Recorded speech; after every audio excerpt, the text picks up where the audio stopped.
We say things that don't mean anything, but thanks for listening. Yeah. Hello, everybody, and welcome to We Say Things, episode 170. SUNSfan here with Cinderin. This episode is sponsored by Manscaped. This holiday season, I'll be giving thanks to our friends over at Manscaped. Everyone loves turkey and stuffing, but you'll be looking like dessert with the help of Manscaped's Performance Package 4.0. The leaders in below-the-waist grooming have blessed you with the ultimate hygiene bundle and, dare I say, a Thanksgiving dinner topic? Go ahead. Yeah. No, that's good. Tell your in-laws about your new cutting-edge ball trimmer and gift yourself or the man in your life the ultimate men's hygiene bundle. Trim your pumpkins and join the 6 million men worldwide who trust Manscaped with 20% off and free shipping with the code WeSayThings at manscaped.com. As always, we appreciate Manscaped helping us out consistently with our podcast the last couple of years. And thank you to everybody watching for continuing to click the link in the description and buying things on their website. I mean, they do have high-quality products that we talked about before. Even if it's not a ball trimmer, they got many other stuff to look through. But this helps the podcast going, so appreciate that. And again, manscaped.com with the promo code WeSayThings for 20% off and free shipping. Do you have something to say, Cinderin? I think everybody, regardless of whether they go there and get that product, it's a good Thanksgiving topic to talk about balls. I think you should all do that. True. That's a really good suggestion. I do that every Thanks year, for that. And I'm definitely not the social pariah of the family. I never celebrate Thanksgiving, so I don't have to have a Thanksgiving topic. That's true. But for you, it's great. Let us say thanks to our In Bruges tier, which you will take the first half of this time. Thank you to Stupid Copilot, D2 Bowie, Yatoro does it again, Sinrin. Now that's debatable. We'll get to that. A Scorpy, I miss other esports conversations that this podcast would have about talk about Valorant, Fortnite, Shroud, Mixer, not an ad. We'll talk about it when there's something that matters. Well, there are some stuff, but this episode I have a feeling is going to be extremely long, so I'll have to wait. We have a lot of other things this time. What is the meaning of life? Answer me, please. Oscar Magdev Seeker. Roundy 3. My grandma still doesn't know what Dota is. True Sight is not marketing for my grandma. True Sight is not an ad. True Sight. Disco Farm D. I'm once again asking you to say my name. Simple Stooge, Silly Stooge, Salacious Stooge, Sadistic Stooge, Sathing Stooge, Sen. The Mega Pope. Good casting and an even better GG by Cinderin when told to do it by production in New Zealand. And Zen Xavier. Thank you also to Nate Thicko01, Hamscroats, Bacon, Shark TM, Freshly Seasoned Goat Balls, Janie, Dop, Nothing to See Here, Underscore Man. I can't believe you didn't ask him the meaning of Yves Remort. I guess Seb needs to come back now. Is that not just something that's translatable? Anyway, Ben Broomhead, can't believe they didn't do Faceless Rex for the Arcana, Wooden Aftertaste, Anonymous, and Peter. There are 2,000 thunderstorms on Earth every minute. Niebling. That is actually quite interesting. That sounds like a lot. The world is quite large, Cinderin. Earth is very big. And flat. So, yes, let's talk about our schedule. Obviously, we're a few days late because I was traveling on the day of and then was jet-lagged horribly. And, of course, Cinderin is never available at normal times, so have to appease him. As a result, since we're doing this later than we anticipated, this next week's episode, which is also this week, will not happen. So it's going to be next week. So back to normal schedule. Next episode on the 17th. Sure. Yeah, that's the date. There you go. Sounds that's good. One way to say it. Speaking of dates and times, daylight savings hits again. I thought that we figured this shit out. I thought that America figured their shit out. Remember last time we talked about it?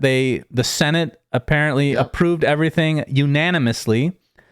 And apparently that means jack shit. I got my information from Nikki this morning that it starts there and then there's, I don't even fucking remember the reasoning, but apparently it's not going to happen. And then by December, the vote will be irrelevant and then nothing's going to happen essentially. So, dude, I love politics so much. It's like, it's people trying to make decisions and people just, as much as possible, just ruining the day. It's good. It's fun. Yes. You gotta love it. Especially, okay, don't get me started. So, this is one of our favorite topics of the podcast. We have it once a year where we try to figure out what time it is. Oh, it's easy now. It's easy for now. And we didn't speak in advance, and we agreed when the podcast was today. So I don't think we need to talk about it. I'm actually really impressed. Well, because it's an hour. No. It's an hour later for me specifically, but it's still the same time for everyone else, basically. So that's why it's not. But it gets complicated for me when you change, and I can't figure it out anymore. I changed already. Wait, when? Let me see. Oh boy, what happened? The plot thickens, huh? That happened. Oh, did we miss the period in which I get confused horribly because of TI? Maybe. Wow. Maybe that's why it was easy this time. Wow. I think Europe changes last Sunday in October, so that would have been a week Sunday ago. the 30th. That was during TI. Wow. Okay, that worked out. Good job to us. There you go. Of course, we're so good at daylight savings now. That's right. It's good. Until next year. See, this is why we should keep daylight savings, because there's no problem with it. It's really good. It adds extra content for our podcast, which is really important. It's a good Thanksgiving topic. Speaking of great Thanksgiving topics, the NBA. All right, I'm going to segment this into... we haven't talked about it in a while. I need to get this out of my system. The first one... Why are you laughing? You see the thing on the outline. I'm getting... All right, why don't you read what I have written down on the outline? There's 2 points. All right, so we have 2 bullet points on the outline for NBA for Shannon to know what to talk about. The 2 topics are 1, cool potential buyer, and 2 is Kyrie fuckface. Very good. I think that sums it up quite nicely. So as you know, and you actually do know this because I told you at TI, but the Suns are looking to sell the team, and they're going to be selling it this year. The owner is getting forced out, and there's a lot of question marks on who is going to be the one to buy them. There's talks of Jeff Bezos. Amazon is also in talks with like TV rights for the NBA, which would be fucking incredible if I could stream Suns games. Holy shit, that would change my life literally. But one interesting one, who knows if it's going to happen, but it's extremely unique. One that has been rumored to be the buyer of the Suns is Barack Obama. Now, he's not... Presidents don't get that much money, generally, but he would be the face of the group. He's not putting in the most money or anything like that. Typically, you get a group of people together with a shit ton of money, and the person that's putting in the most money becomes the majority owner and the face of the franchise. In this case, he wouldn't be that, but he would still be the face, because who wouldn't want Barack Obama as the face of their franchise? And I know this is going to get... think of some people. Yeah, there's a certain segment of the audience, but we don't give a shit about them. This would be fucking awesome.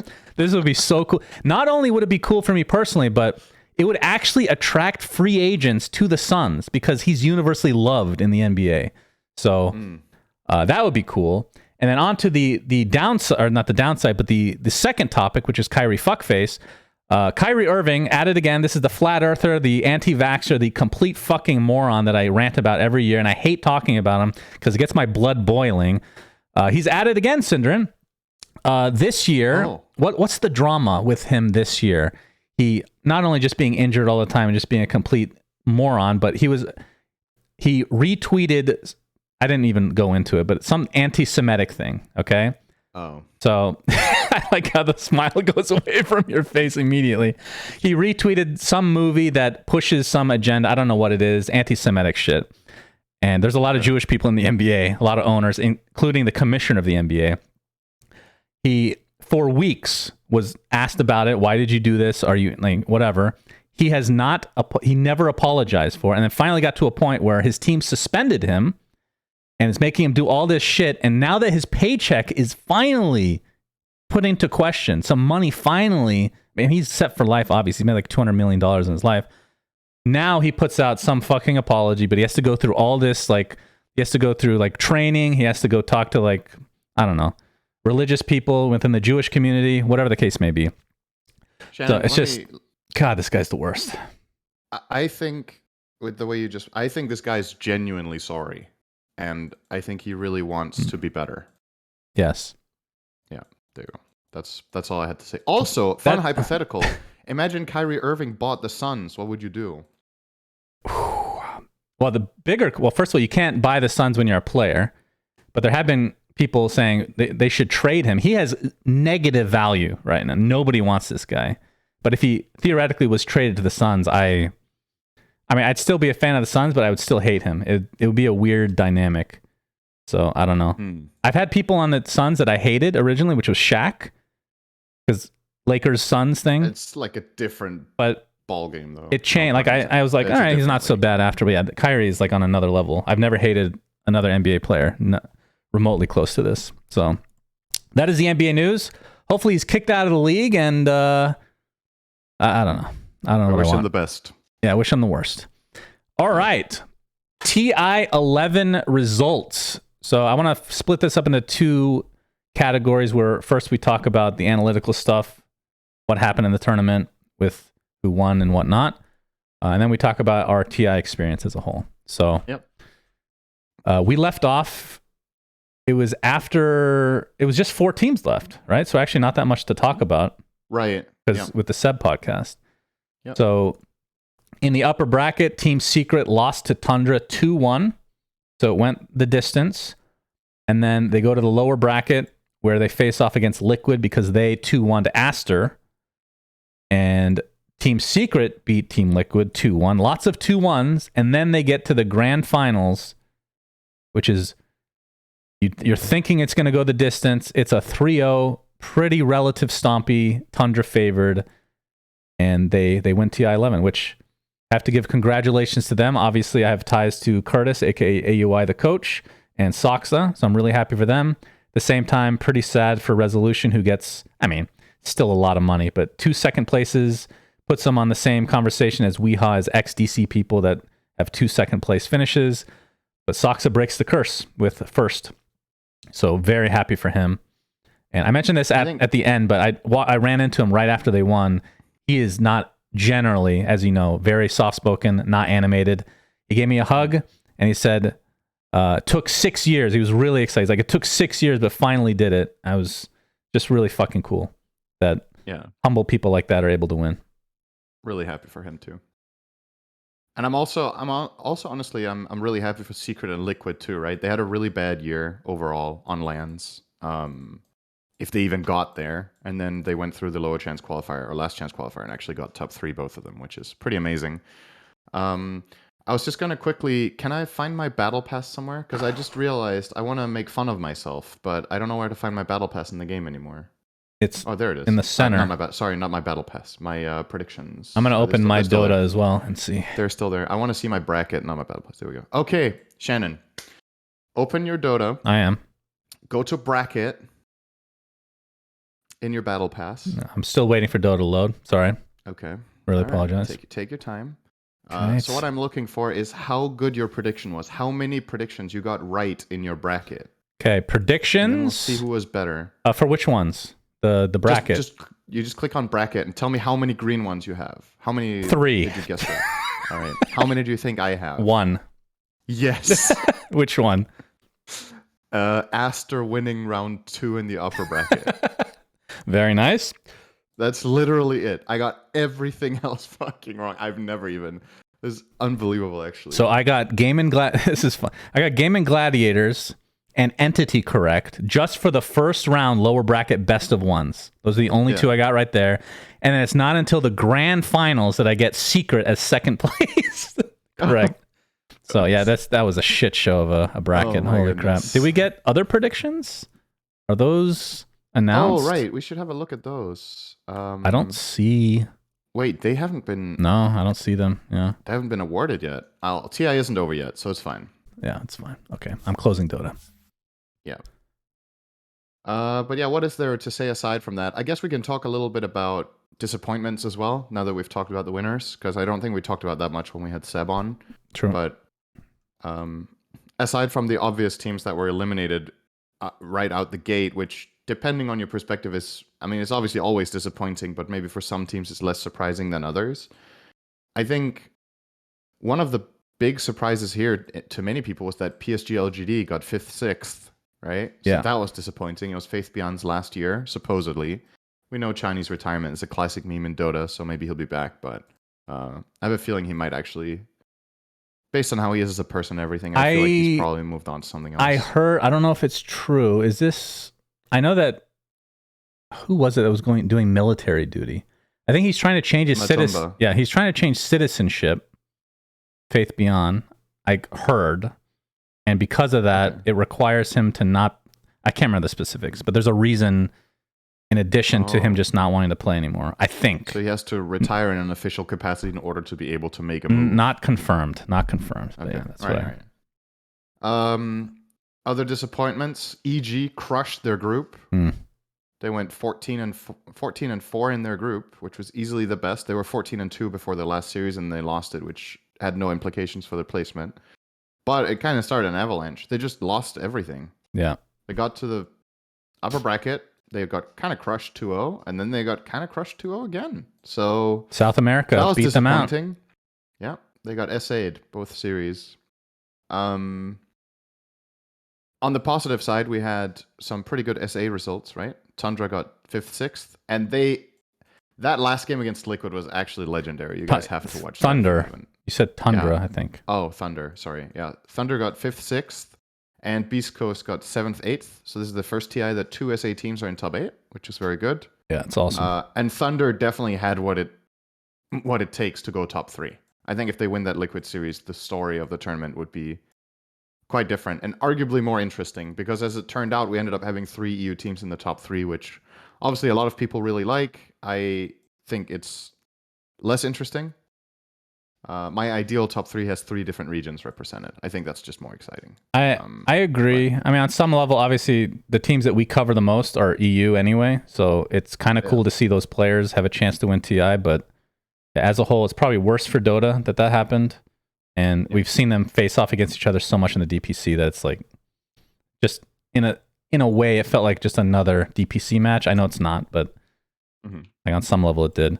I would say Team Spirit also disappointing. They won. They got the best of ones. Or they didn't even get past the best of ones. That's right. They got 15th. They were up in that game against Boom, but they ended up losing. So we don't see a show match of LGD versus Spirit, which would have been pretty hype. But yeah. I mean, that's the last major winners getting relatively low placements. So now Yatoro does it again, Cinder, and has to rename. You can't keep that anymore. It's over. He did not do it again. Yeah, that's pretty much the TI results, right? Just as a final note on the game that I was referring to, Game 3 of Thunder Awaken against Liquid was the game of the tournament. If you haven't watched it, you should watch that. That was pretty sick. The last 10 minutes especially were just absurd. It's one of those literal 1 in a million games, and I don't mean that by exaggeration. If you see what happens in that game, for things to end the way they did was kind of divine intervention, honestly. So it felt like it. Yeah, that was pretty really wild. Did. Absolutely insane. So yeah, check that out. Are you picking Secret to win next year? No. You don't think there's any juice here? Believe in the memes because they go up 1 placement every year. It's to a T. I don't know. If you had to pick someone to win next TI right now, who do you pick? Secret. You actually just do that hands down. I picked them second and it didn't fail me. The meme, right? You know? Yeah. I don't know, man. I mean, anything can happen. But yeah, they came from... It's just like a complete crapshoot saying anything right now. Yeah, of course. But that's what makes it fun. It was definitely impressive that they managed to turn the ship around. And I don't think Secret would consider this a successful year, right? They got second at TI, but that was pretty much it. So it wasn't a good year for the org or for the players with what they aspired to do, but they grew a lot during this tournament, and hopefully that shows good signs for them next season. That they figured something out now. All right, so next topic is TI experience. And I feel like this needs to be segmented a bit as well, because there's our experience as casters / people, and then there's the experience for the viewers as a whole, or the community. What do you want to start with? Let's just start with... I don't know, I kind of wanted to combine it, but if you do want to specifically separate it, let's start with our experience individually. Okay. Sure. Just attending the event and everything around it, right? So I guess I'll go first. Sure. Overall, in terms of workload, this was the lowest workload we ever had at TI. So from that perspective, can't complain about that on a personal level. Or arguably you could, because we didn't get that much exposure. In grand total, we got to cast 4 best of 3s because the format this year had us not doing the groups. We came in only for playoffs and finals, and we were 5 casting pairs. And we get straight into days that have 4 series, except day number 1, which had 6 because it has best of 1s. So, yeah, we didn't really work that much. In addition to that, usually for all past TIs, the panel has been organized out of the same area, which means that for me in particular, but also sometimes you, I believe, have been put on the panel for. I believe you did one panel segment last year, right? I think you did. Yep. That was not an option this time, so we also weren't paneling. So that meant we literally cast 1 series, and then the day was over. Or draft. And we did the draft sometimes on a couple of the series with. So we had the Gaming Gladiators on, and we had Entity on for 2 separate drafts, or specifically Stormstormer only. And Gaming Gladiators, we had both Toby and. No, wait, sorry, I'm mixing it up. We had Celery on for Gaming Gladiators once, and then we had Stormstormer and Toby on together on a series. So that was cool. I like that. Aside from that, we did a little bit of extra stuff, I guess you could say. I played the All-Stars game. You were on the post-tournament panel, the late game of that. Oh, yeah, I forgot about that. But that was pretty much it, right? We didn't do much else on broadcast compared to what we usually do. So that was less, for better or worse. Then we had the 5-day break, which was super unusual. I've never had this ever happen at a Dota event in like, how many years have I done Dota events now? I don't know, over a decade. We had 5 days that had nothing except 1 day with rehearsal. So we spent that time doing different things. You weren't a part of all of this, I think, but or any of it really. You were really busy with your mod, I think. But I went to the Botanical Gardens and I went to the aquarium, which were both absolutely stunning. It was fucking amazing there. Went out for a really nice dinner. We did do that one together. We both had our first Michelin star restaurant experience, which was top tier. By the way, good. Can we talk about how that is possible that you've never been to apparently it's my first Michelin as well. I wasn't sure if there was one in Arizona that I had been to, but apparently it wasn't one. But you are such a connoisseur of food. How is that possible? I mean, that's your first. The thing about Michelin restaurants is a lot of the time you need to book well in advance, right? And what did we do? Kind of tricky with Dota. What did we do? Yeah, we just walked. We were like, let's take a risk, or not a risk, right? We were just like, let's go. We'll go to the Marina Bay Sands, and we'll see if we can get a table. And if we can get one there, awesome. If we can't, we'll find somewhere else. And we just walked in, and we actually got a table walking into Michelin restaurant without a reservation. That is. Well, depending on the country and depending on the restaurant, pretty uncommon, I would say. So I think we got lucky. Technically, they didn't seat us in like the normal restaurant area. It was in like the front, which I forget what they called it, the lounge, maybe. Yeah, it's still fine. Obviously, I didn't really care. I mean, I don't really. I mean, I was dressed like a fucking walrus, whatever that means. Did not look great. Oh yeah, so we were there with Buka as the third guy, and I wrote in advance. I was like, dress nicely. Yeah. I was like, if I don't do this, you're literally gonna rock up in sandals and a t-shirt, and they're not gonna let you in. So. You think they would have not let me in? I don't know. It's tough to say. Tough to say there. Yeah. I'm not sure. Some of the restaurants have at least somewhat of a dress code. I mean, we might as well. I don't know if people give a shit about this, but I like talking about it. You want to talk about the food real quick? Since that was such a unique experience, we all got steak of some kind. Yeah. I couldn't get the really expensive one. You know, I wanted to try it. Yeah, one of them they were out, which I think is kind of unusual, actually. But I personally, I'm not a steak guy. I like hamburger. I like burgers. I like sauce. But anytime I'm at a remotely fancy restaurant, I'll think about having the steak. And when I do, it's usually really fucking good. So I think I just don't like cheap steak, apparently. Like, if I go to like Denny's or, you know, even just a normal restaurant in the US, steak just tastes terrible to me. I've never liked it, but I guess it's just because it's low quality. Because all my experiences so far on the high-end ones are really good. That was really good. So you and Buka had Well, which cut was it you had? I don't remember. Let's just only talk about the main. We had other stuff. We had like desserts and. I had a filet mignon of some kind. That's right. It was filet mignon. You had. The one I wanted was, I think, was it Wagyu maybe? It might have been Wagyu. But they were out, so I had to get some U.S. beef. It was still really good. And I got a tasting platter with 3 different cuts of Wagyu, one from Australia, one from Japan, and one from the US. And the one from Japan is the best cut of meat I've ever had. The one from the US was also really fucking good, but very different. It was very fatty. And the third one was also excellent. Like all 3 of them were super fucking good, but those 2 really stood out to me. And you guys also, we tried a bit of each other's stuff when we were excited about it, which was honestly most of the stuff, right? Yeah. The only thing you weren't really a big fan of was the bone marrow. Oh, that's right. I forgot. So. Holy shit. I love that shit. Oh my! It's not for everyone. I don't understand. It's like literally you're adding something that just tastes like literal shit to your amazing meal. Oh my god! Maybe there's a different form. Like the way that it was served. It was, first of all, it was fried, which sounds anything. Apparently, there's something fried that I don't like, which is a shock. But it tastes. The texture is like a booger. It's like you're eating a loogie, and the taste. I don't remember exactly what it tasted, but it was revolting to me. But the only reason I got it is because who was it? Else. It was Purge and somebody else. They were talking on WhatsApp that's like their favorite thing is getting bone marrow. I'm like, oh, okay, might as well give it a shot. Disgusting. I liked it, but I also generally just like weird shit, I guess. True. But I will say it's not my favorite way I've had bone marrow because I think bone marrow is best on toast.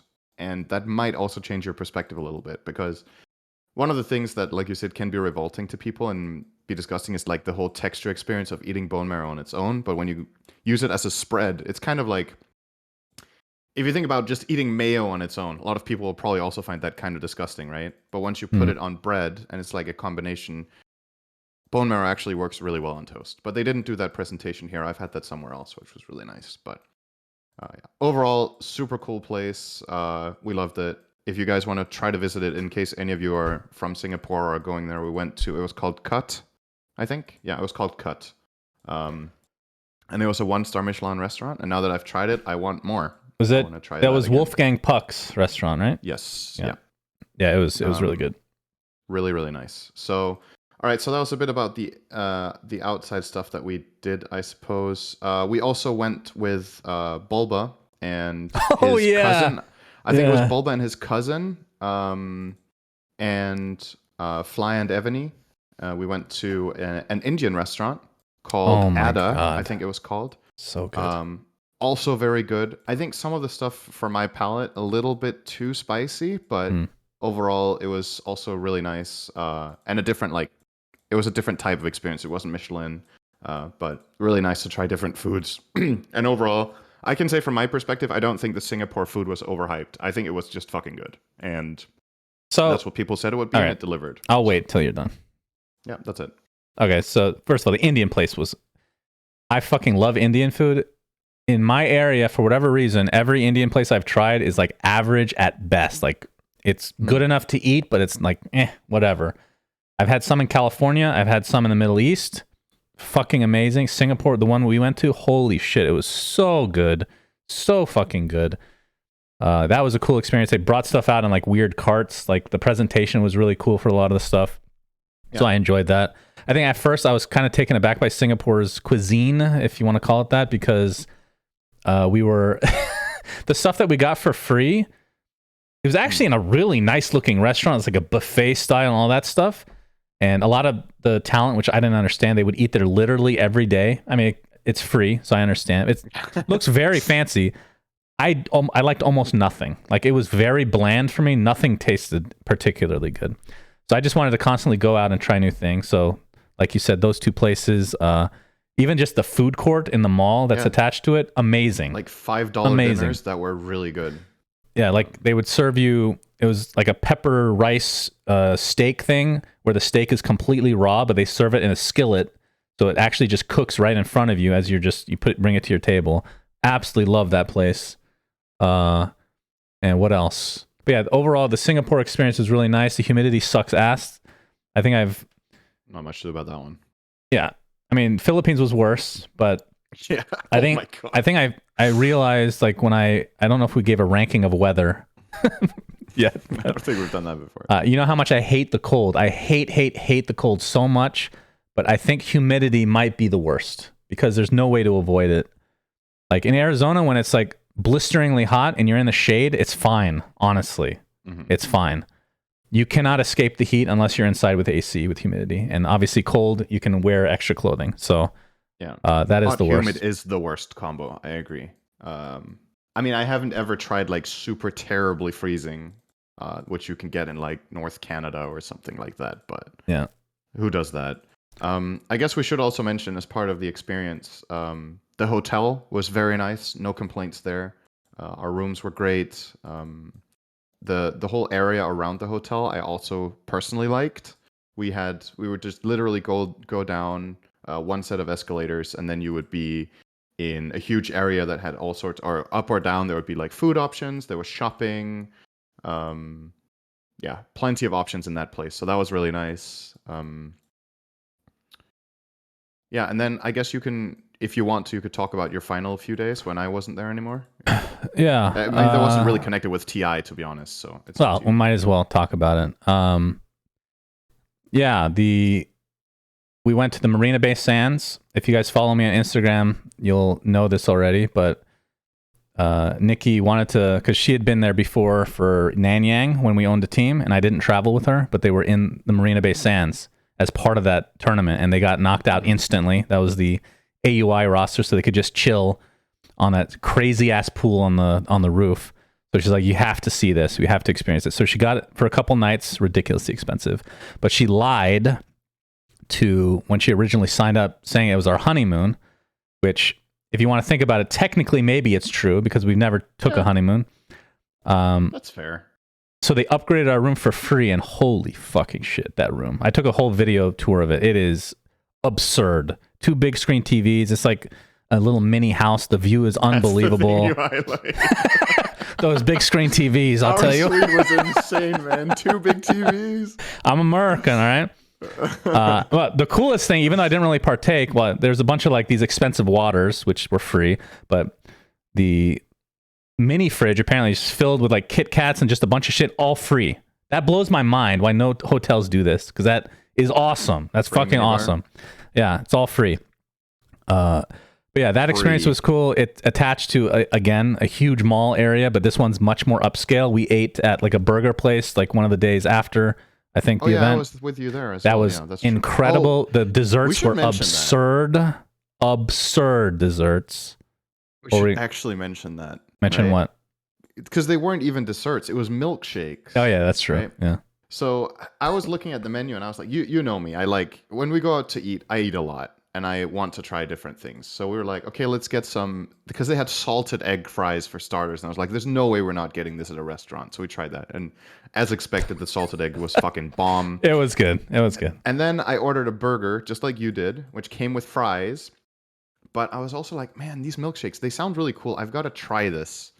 And I was like, okay, these are pretty expensive. So it's probably a little bit over the top. They were so fucking far over the top. Like this milkshake was a full meal, and I had it before we started eating. Right? It was a. I don't know how you eat so much. It was a churro milkshake, and it came in like this huge glass with 2 giga big churros, a piece of cake in it, and just like shitloads of like what are they called? Cinnamon toast crunch on the outside. Oh yeah, that's good. With like just taped to the glass with what do you call that sugar? Powdered that sugar. Has like a sticky, with powdered sugar mixed with water or whatever. It's like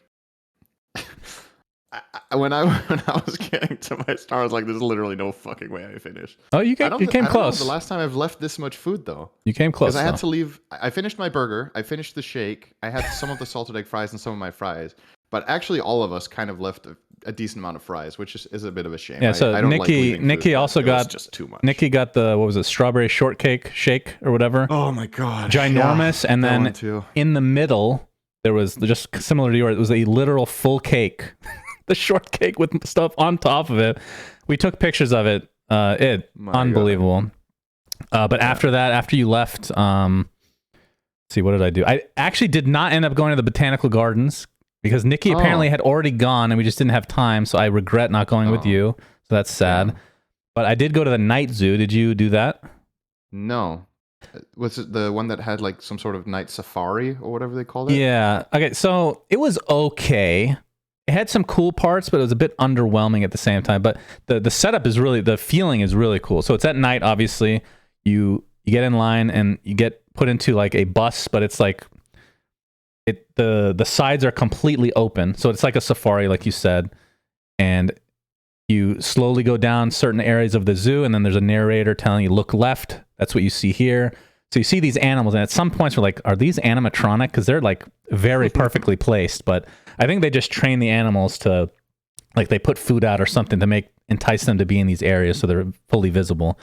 But like seeing the animals was kind of cool. But for some reason, the feel, it felt like what Jurassic Park would feel like. Does that make any sense? Because I think I know what you mean. It's completely open, and there's not like a big cage or anything like that. So it looks like, even though it's not the case, it looks like they could literally jump to your location and eat you. That's what it looks like. But there's like this trench that's kind of out of vision, which makes it harder. And I guess they said there's electrical fence, but I didn't see anything. So the feel was pretty fucking cool. The animals, weren't that many cool animals, if I'm not gonna lie. But I would recommend it still. It was a cool experience overall. And then aside from that, I think TI, we didn't work. It literally felt like a mini vacation. Like you said, I was working on the mod, so it was a bit stressful because we wanted to get season 2 out during the event, which is annoying. But I mean, I can't complain. Got paid, mostly vacation. I think the downside of having this format, which I didn't like, was it's not like we're building momentum personally as casters. We haven't cast a while to get, not that we need to prep or anything like that, but it feels like with group stage, you're building momentum towards something and your casts are getting a little bit better. You have a storyline between each other. And then because you only do 4 series, you're kind of beholden to how good your games are, which ours were not. I mean, they weren't terrible, but they weren't good. One really good one, right? Like maybe one pretty good one, and then no epic games at all. We didn't get any 60-minute games. So that's just RNG at that point. Yeah. So that's the downside, I guess. But I mean, again, can't complain. It was a good experience overall. I gained 10 pounds as well. So all that weight I lost is back home. I'm pretty close to that myself as well. So yeah. Okay. I gotta drop it too. So let's talk about the TI experience from the outside, perhaps. Right. Lots of issues. We'll start with the issues. So we talked last time about people hearing stuff as players, which the more we talk to players, the more we realize that they had paused the game, informed Valve /PGL that they could hear things in that day one, and they didn't do anything about it. So that's a huge question mark. It was fixed for the next day, but that's it was fixed. Depending on the situation and what was possible, if you could have fixed it on the spot, you have to do that. Like, it's just there's no more. Well, that's the thing. I don't know what. I've run a tournament before, so if you're asking people to put something in their ear for white noise, that's not hard to do. It might delay things a bit if it's not. I mean, they're prepared on some level for that. Even if not, you could literally go out and buy something and bring it back. It would delay things like an hour, which I think for the integrity of the game should have been done. So that is a big yikes. I don't know who they talked to though. Like, was it Valve or was it PGL? And PGL just didn't tell. I have no idea. That's the thing we don't know. That one was like really weird. And then, I mean, there's production issues and all that. There's the venue, which the second venue was much better, even though the stream did go down at some point. I want to talk about the All-Stars. You were involved in that. And okay, so you start with what was told to you beforehand, and then we'll talk about what our reaction was before anything even happened, if you want. I mean, I think we should just focus on what ended up happening, right? And how that was executed. Fair enough. So the way this was organized was that each team in the All-Star had five players. It was a 5v5 in ability draft.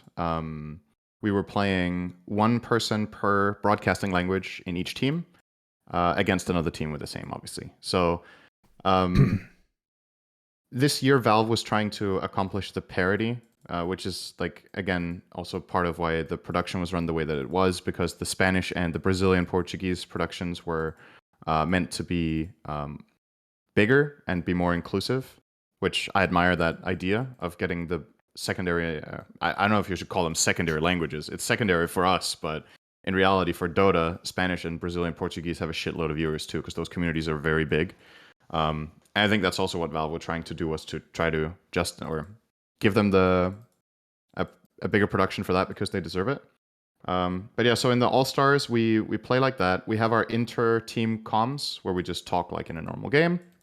And then I have a button I can press so I can talk shit to the English player in the other team, which was SVG, that we could just call on demand. And then production could choose to pick it up and use it if they wanted to, if they thought it was funny, or if they noticed that it was in use.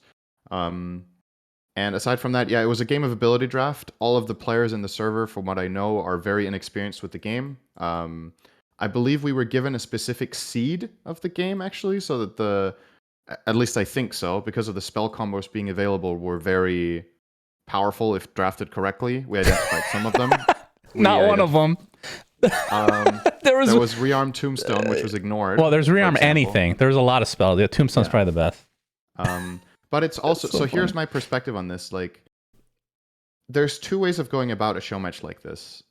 The one is that you try your absolute hardest to get the most broken stuff. You do research in advance, you plan, and you try to get everyone on the same page, which is very difficult because, truth be told, in our team, like, it's very different how good people are communicating in English, and we can't use any other language because that's the only common ground we have. And it's the same for both teams. So it's kind of hard to communicate and do that, which is one downside to this with the representations that the team comms are hard. The other one is if one team mega tryhards and prepares for it and drafts something really powerful and the other team is kind of lost and just pick whatever they feel like, there's a chance the show match just becomes an absolute shitstomp. And then in order to make it exciting, if you start throwing a little bit or whatever, it will feel very inorganic and not that great. I think the quality of the game that we got, and ourselves, from our perspective, we were having fun. Like, I was just enjoying myself. My teammates were as well. Yeah. We're messing around. We were having a laugh. We were trying to play and, coordinate moves with the best we could with the language barrier and everything, which was a fun experience. But I think, unfortunately, the way it was produced, it wasn't communicated very well to the audience. I think the sound wasn't great. Pausing recording. All right, we're back. I had to stop streaming because my internet's out, and now I'm going to use the rest of the data on my phone. Thank you, Google Pixel. Appreciate that. All right, Cinder, you were talking about something, All-Star match. Yes. Right. So basically the presentation for us, it's a little bit hard. I'm not exactly sure what we just said, but so I might be repeating myself a little bit. But we were having fun as players. We were playing within our team with our own comms and trying to make moves and plays and just having a laugh at weird shit that was happening, spamming voice lines, the authentic general Dota experience. And it was fun, but unfortunately I believe there were quite a bit of issues with the sound for the audience that wasn't really that well mixed or whatever it was. So that was a shame. I think the best All-Stars we've had in the past, I was going down, like, trying to think of them. You remember we had this 10v10 with 5 fans from each team? Yep.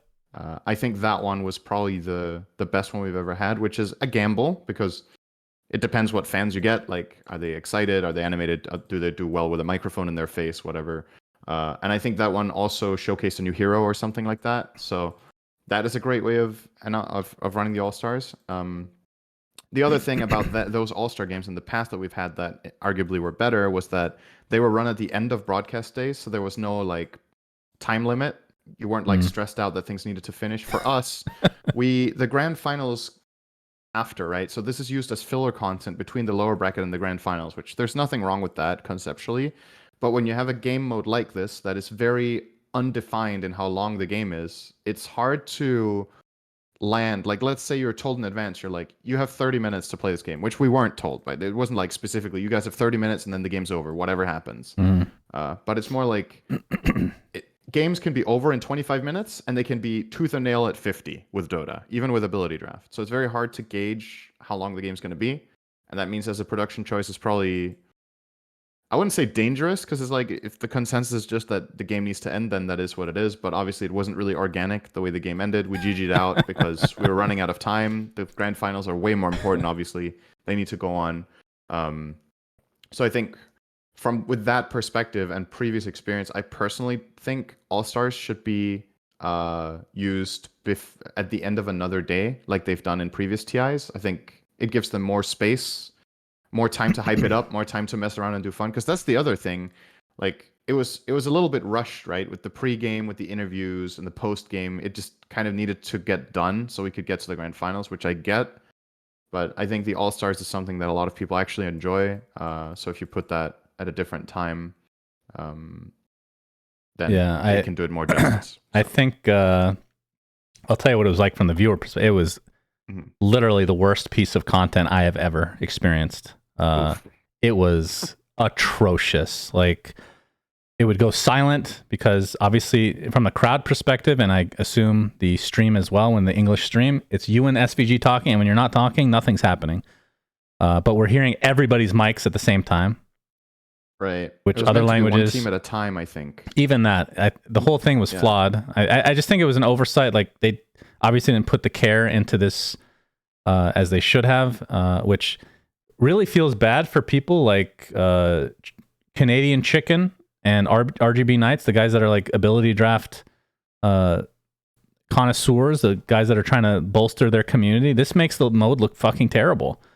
And if you wanted to keep like the thing that makes me annoyed by it is it's not that it was just shit, but because it was actually, even with that format, you could have made it so much better by just having casters, one of which is like an ability draft expert. Like that at least puts some like direction to the stream, because you'd come in and out of Pyrian and Slacks trying to cast or whatever the fuck they were trying to do. Like they were trying to save it, but they weren't even supposed to do that originally. That was like a last minute change, like an emergency type thing. It was really, really bad. It was unfortunate because ability drive is really cool, and just a couple small tweaks and it could easily be saved, I think. So that was a shame. It's just an all-star match though, so obviously not the end of the world. And then what else? Stream went down during the grand finals, which really sucked. That was during the deciding game as well, game 3. Yeah. I mean, it was good for Gorg. Yeah, he got up to 10K or whatever it was, or 100K. He beat his streaming record by a mile, concurrent viewers. And what else? Are we missing anything else in terms of the experience at TI? We can talk about the positives too, because I feel like that's always, I like to be fair. So we have our criticisms that I think, like you said, a lot of it is shared with the community, and some of this is specifically from the perspective of what the community thought, but a lot of it was similar for us when we were there, like we could see what they thought. Now, upsides for this year, I think, so I don't know if this was very visible on stream, but until we got to the final stage, so in the earlier playoffs arena, we had rotating stages. That was a really cool implementation. I hope they do that again. So effectively, when the teams were on stage playing the 5v5, on the back of their 5PC setup was another 5PC setup, which meant that the following teams coming in could warm up as the other game was going.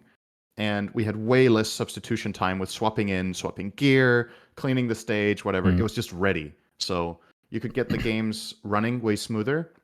I personally think this year they went it a little bit too fast, but I think a lot of fans were really happy to see the games have there being way less downtime between games. Now, for me personally, the sweet spot is not game ends half an hour until next game, but I think this time it was like 10 minutes. I think maybe the sweet spot is somewhere in between, so you can play some fun content. You can give the panel a bit more time to talk about the stories and the players without making it a grind, right?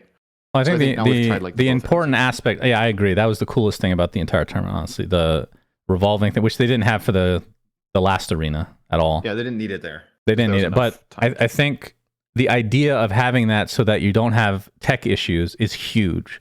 But you don't have to keep to that time. Like you said, you can still say, hey, we're still blocking out this time for content or panel or whatever.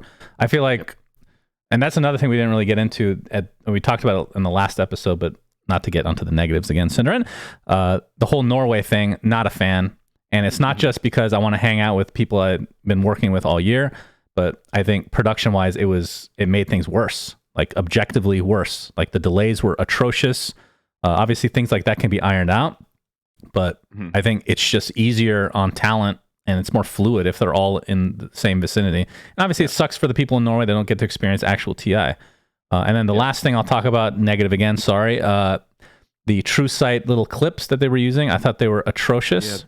They did not work that well. I think the idea is interesting. So the idea is you grab a clip of like the team while they're playing, and then you play it during the cast. But the way that it was set up, to our knowledge, was they find something interesting, and then once they go back, they get that clip, and it automatically plays 2 minutes later or whatever it is.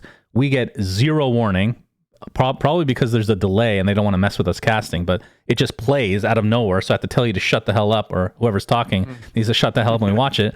But that's not the main issue. The main issue is the actual content coming from that was useless. It was just an awkward, like unintelligible band, like whatever the fuck it was. It was 9.5 times out of 10 was awful. The times that I found it was really good was like the blitz moments, which was pregame, where they're giving pregame speeches, which that doesn't affect with casting at all. So that I consider those almost two separate things. The ones that were in game just took everybody out of the flow, added literally nothing. Other than, I think it's just a net negative the way they used it. I think it's also really difficult to implement, to be fair. Very hard. It's an experiment, right? It's really, really hard to do. It wasn't like some people were just unqualified or just did a bad job. I just think it's exceptionally hard because you're at the mercy of language, you're at the mercy of timing, you're at the mercy of the quality of the play, and you need to coordinate all of these things while there's also other things happening in production with spectating the game, all this kind of stuff. So that is really, really difficult. Now they've tried it. They can reiterate on it next year if they want to use it or not. I'm always a fan of Valve trying to push the boundaries and doing something. And I accept and I acknowledge that sometimes that's just going to fail. I personally don't have a problem with doing things like these and they don't work out well. The thing is, could you maybe have tested it better in advance so that either you could have scrapped the idea for the stage or you could have had a better implementation? That's the question. But the idea itself and testing it out, I'm a big fan of that. So I would say, what else was good? Well, just to finish off on that, I think if something is not working out, I agree, experiment all you want during the group stage, which I guess they couldn't because it was all remote. Even during like the first casting, if it's not working out, just stop doing it then. Like it continued to be bad over and over and over. You can scrap it for sure. No problem with that.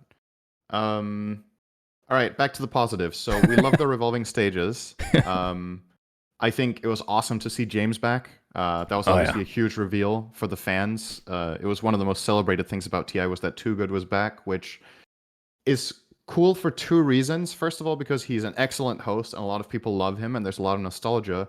The other thing is that Valve gave up on a lifetime ban, which has not happened with anything else. So True. It was kind of cool to see it was cool to see them make amends, basically, because all those years back at the Shanghai Major when they said he's fired and we won't be working with him again, most people thought that is literally just going to be it. They will never ever put him back. But you know, a lot of fans super excited and really want him back. Obviously, Bruno, who used to do a lot of stuff with James back in the Too Good Studio days and on broadcast for the earlier TIs, probably, you know, was really looking forward to this. And he also tweeted out how nice it was to have James back. So that was really cool.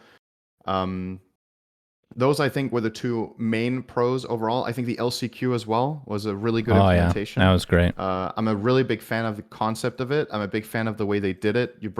It's been a pipe dream of ours for a few years, actually, where we've been like, in order to combat, or rather find the right balance between regions, I think it's important to have more cross-regional play to really place the regions. And what ended up happening, two of the EU teams that didn't directly qualify for TI placed top 3. If Last Chance Qualifier didn't exist, those teams wouldn't even have been present, right? So I'm not saying it's going to be like this every year, because let's say you do the LCQ again. I think the chance that 2 teams from LCQ gets top 3 is really low, but it can happen. And most importantly, you get the representation from the regions. The fact that in that Last Chance Qualifier, the EU region was just stronger. They get more representation at TI, and they don't get overlooked because they were just playing in a stronger region that year and therefore didn't qualify directly. You're trying to combat the imbalance between regions this way, and I think it was really, really good. I think the format of the LCQ was great. The duration that it had, I don't mind that there isn't the full production on site. I don't think we need to have everything be main stage quality. I think it's okay that LCQ is just remote casting and everything. That's fine with me.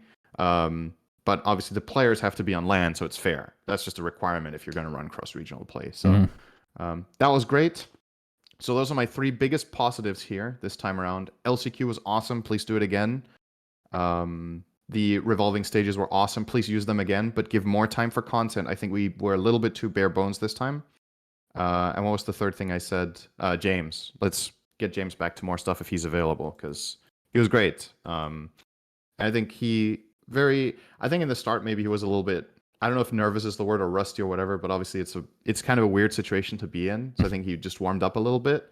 But he's played very well off the other talent. And he still, I think it was a little bit of a tamer version of James compared to what you might remember when he was like very, I don't know what the right word is for this. I wouldn't say radical, but he was very provocative. I think that's a good way to say it. Oh, he very sexy. Provocative. Yeah. And I think this time around it was a little more watered down, but not to the sense that it was just like generic host does generic things. You still got flavors of his like sense of humor and his personality shown through it. So that was what I was hoping would be the case. And I would imagine this time his job was more well defined, because I think one of the problems in the past was that there wasn't a full consensus of what they expected of him when he was hosting. So he went all out in Shanghai, and he got a warning, and he was like, "This was what I was hired for, right? To be myself was what he wanted to do." Yep. I think this time the guidelines were more defined, so that was good. Yeah, all in all, I think from my perspective, I guess the final thing, you mentioned this a little bit about the 5-day break and momentum. I liked having the break. I enjoyed being touristy. From a tournament perspective, I don't think it's good. I think the break was one of the things where we were like, let's see how it affects the tournament. Are we going to build a lot of hype? Are people going to be super stoked? For me, this time, at least the way it was implemented, it was more like you hit the brakes when things were getting really exciting, and then you have to wait. And I think if you do it like this, and this will be a recurring thing, you have to build hype more in between the breaks to keep people's attention and keep them excited. Having like a 2-day break, I'd be fine with. 2 days would be okay. 5 days was far. I think it was just a logistical issue. I would be shocked if they do this again. I mean, I would be shocked if they do a lot of things again, because I think it's also expensive. Like there's no benefit, right? Like you just have everyone there for an additional 5 days just cause, right? Yep, exactly. So it was an arena limitation. So overall, actually, final thing. Yes. Sorry, the actual final thing. So Valve got a pretty big amount of criticism for the first stage of the playoffs with the venue. You mentioned this earlier. There was the first venue, and then there was the final stage venue. I think the finals venue was great. I think the playoff venue was too small. But I don't inherently think everything has to be in the big stadium, including the first stage of the playoffs. And here's why. So the last couple of TIs we've had with an audience, the first 2 or 3 days of the main event, the crowd is like anywhere between a quarter and 50% full, because people buy tickets and don't come and watch everything, right? They want to watch their favorite teams or their favorite region or whatever it is. So not everything gets watched. I think this time with the smaller venue and the way it was organized, the crowd was pretty packed, which is great for the ambiance and everything, and for the camera shots. When you do this bigger venue, it's kind of a trade-off. For me, I think there's 2 paths to take here. One is you get the big main event back and everything is in the big arena, but then you do ticketing differently. So people buy tickets for a day. It's day tickets rather than full week. And then maybe you can do like a discount where if you buy tickets for all 4 days, you get a discount. But then a lot of people specifically have day tickets instead of a week pass, where they just come and watch half of it, and then the half is empty, which sucks, right? You want the crowd to be full. You want there to be life. That's one way of doing it. The other one is you do the format you did this year with a smaller venue. I personally think the playoff stage should be at least twice as big in terms of audience, maybe even bigger. A great example that I think would be a cool implementation of this would be if we were to go back to what we've experienced before in Seattle. You could have the playoff stage be in Benaroya Hall, which had like a 2,500 capacity. Oh, yeah. Insane acoustics. It was a concert hall. It was fucking amazing. And then you could have the final stage be in the key arena, where you want the grand show, you want all the production in I there, feel you like want the opening. they would get, That's if it wasn't Benaroya, they would get shit on still by doing the same thing they just did, because Benaroya has like a nostalgia factor. And I think one thing you're missing is, like, you're talking about how a quarter of the stadium is filled up. I think the big thing that people get upset about is if they're supporting a specific team and they literally never even get to watch them, because if the venue's too small and they just can't get tickets or whatever the case may be. I think that is a big thing. I think overall for me, the negatives, production and all that, I think a lot of it was just downgraded from previous events, not even just TI, just previous events in general. And I feel like it could definitely be cleaned up. I think a lot of it was bare bones. For my personal TI experience, it was great. I barely worked. We had a good time. I had a lot of fun. The casting I had no issues with like the casting area or anything like that. Like everything was A-okay. So it's kind of like a personal feeling versus how I know it probably should be viewed from an outside perspective. So if you were to, for next year, if you could choose, how would you run just strictly venues? What do you think is best for the game and best for the show? Do you think it's the standard all main event is in the big arena, or do you think there's something about this big small mix in terms of tickets? I'd have to think about it a little bit more, because I don't know the reasons for not doing it for a full I'm convinced that it's a logistical thing, that they just couldn't book the big arena for the whole time. That's what I assume is the case. I don't know if that's true. For me, just quickly, so for me, obviously, if I could choose, I want the big arena, the whole main event, right? Like we've had in the past, because I think it's grandiose. You want this big experience and everything. But if I could choose between first 3 days of main event being or whatever, being in the big arena versus a small one that is packed, where people are super big fans, are hyped as fuck, and the production is great, I don't know if the big arena serves its purpose if it's a quarter full versus another venue that is also great being full. That's what I'm saying. I think what you can do is have it in the big arena and just scale the stage down to fit how many people are in the arena. Yeah. That would be another great way of doing it. Does not sound that difficult. You'd have to think of it beforehand, obviously, but at that point, you're basically just stifling yourself, right? Because you're buying the arena then anyway. It's rented, it's there, and you're just having the seats or whatever. At that point, you're just placing people in one area to make it look better on camera and look bigger, but effectively it's the same thing. You've just cut off half the arena. Right. I mean, I don't think there's a perfect world. I don't really think there's a benefit to that, because in that case, if that's what you want, you just need to assign people when they come into the arena and be like, you have to sit over here. Like in this half, this is what's available right now, and we open up the second half as more people come in. That way you get people seated close to each other, so you get the nice shots and you get the good vibe and everything. But yeah, I would be very curious to see if they did the ticketing I talked about, if that would have a positive impact on people showing up. Because if you think about it, when you go buy a ticket to something, if you have a ticket for a day, you're going to make it a trip, right? That is your day, is going there and watching this. I have a day ticket to this day I'm going to go watch. And it's not excluding you from buying multiple day tickets. And like I said, there could be a discount instead of the week ticket. I would think it would have a positive impact on more people being there, because then instead of what we've had at the past TIs, right? When did the main event used to start? Like Tuesday or Wednesday or whatever. A lot of people are at work or have other commitments. They buy the week ticket because they want to go and watch games throughout the week, and they will come by in the evening. That's when the crowd gets more and more packed. But that's why the morning games were pretty empty.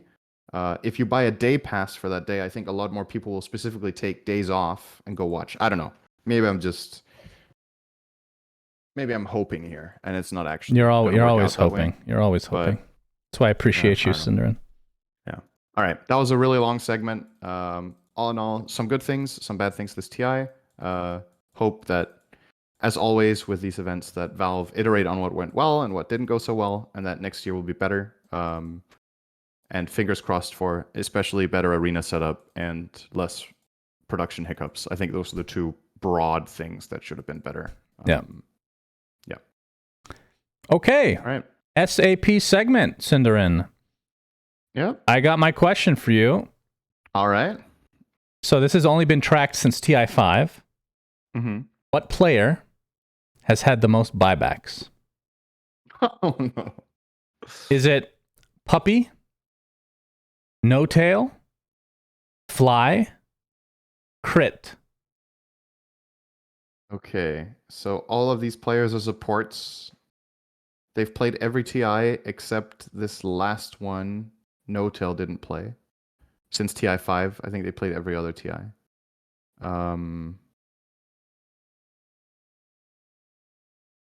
I am going to say Puppy. Correct. Well done. Nice. This was actually my easiest one. I gave you an easy one because he always goes deep, it feels like, right? Yeah, that's more games. Crit had 89, No Tail 92, Fly 94, Puppy 131. So Wow. by Okay. far, Shit. first place. Good thing I didn't get that Congratulations, one Cinderin. You I did was it. wondering if it was a red herring. I was know. Like, are you fooling me? I thought But you no, might think it's a red pretty herring. well. Yeah. All right. My question for you is, so since 7.07, this is again only a TI, which hero has the lowest win rate, excluding techies, who is 0 and 2?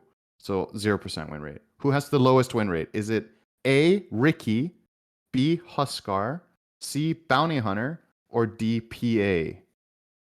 So win rate for which TIs? 7.07 and onward. I'm not sure which TI that was. It's Okay. quite a few. So Ricky, Bounty, PA, and Huskar. and Huskar. Okay, I'm going to say it's not Huskar. Okay. Don't smile. Don't smile. Did I just get rid of the answer? So Ricky, Bounty, and PA. Yeah. I'll say it's not Ricky. So Bounty, PA. Okay, it's got to be one of these two.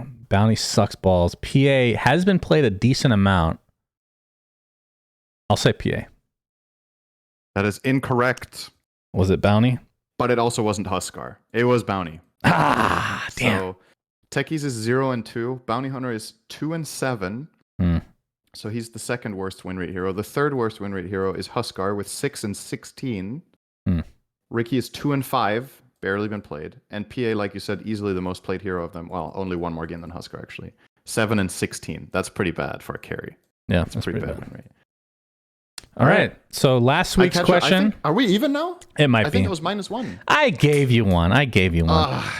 Whatever. I'll take it. Last week's question was how many Hellbear Smashers have been killed between TI 7 and TI 10, which is 772 matches.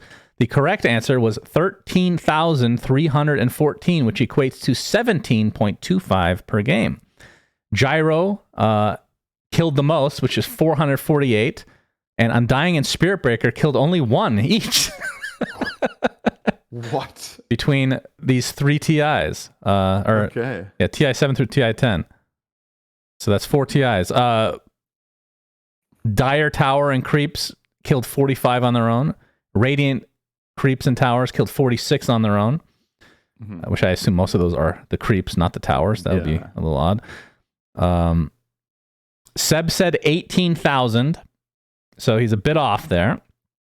But before we had Seb involved, Cinderin, we together made the calculation that it's about 20 per match, which it was ended up being 17. So it was actually not that far off initially. But the person that got it closest was ZM Sta, who guessed 13,712. So 400 off, basically. That is very really good guess. That's very a really good guess. The question for next week comes from Lord Vladach, who asks, what team won the TI speedrun? As in, who won TI in the least amount of total game time, and what is the total time in minutes? So this is counting group stage and playoffs, but no wild card / qualifiers. So if you want to put, great question. If you want to guess in the description of the video, type in hashtag SAP Esports followed by the time, so minutes and seconds, and then optional is what team it was. I have no idea, Cinderin. I am almost fully certain about this one. Really? But after the first one, I have no idea. But I'm pretty sure who's in first. Okay. I think it has to be Navi at TI1 because the format was different. The group stage had 4 teams, and whoever got first and second went into upper, and whoever got third and fourth went into lower, I think. Okay. So all the subsequent TIs had way longer group stages. That's when we started getting these like 8-team groups. So you had way more games. That doesn't necessarily mean it's faster, but Navi also owned that year. They went upper the whole way to the finals, and they won the finals 3-1. So I'm going to say Navi won the speed run, but after that, I think it's a great question. I wish that was excluded here, actually, but it isn't in the question. So I'll say Navi wins. I hope I'm right now. I'm going to look really stupid. All right, what's the time? I'll go off whatever you say. Total time in minutes. Jesus. So they played... A lot of the games were like 25, 30-minute stomps. They were just so good. So... I'm going to say they won TI in 12 hours. 12 hours?